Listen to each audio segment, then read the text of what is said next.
El segmento Copa Mundial 2022 na Qatar está presentado por Aruba Bank, Telearuba y Setar.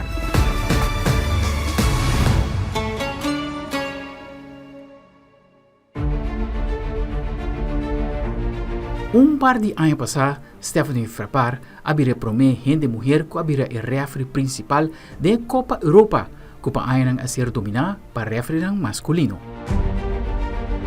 Awe, un viaje más Stephanie marca historia como el Prome Hende muher colota el referee na cabeza de un partido de Copa Mundial aquí.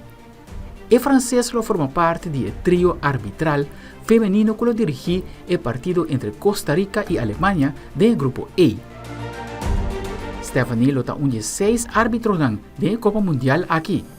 Según Stephanie, está en el Mundial aquí para hacer su trabajo y nada más. I didn't think about breaking barrier or making history, just only doing my job and only that. Could you see a woman officiating the Men's World Cup final? I think everything can happen now. Honestly, do you think? Yeah, sure. There is a woman who are appointed in the Under-17 World Cup, so now everything is possible. Amita Aldric Werleman para Telenoticia. Aruba Bank, Telearuba y Setar a presentar Copa Mundial 2022 na Qatar.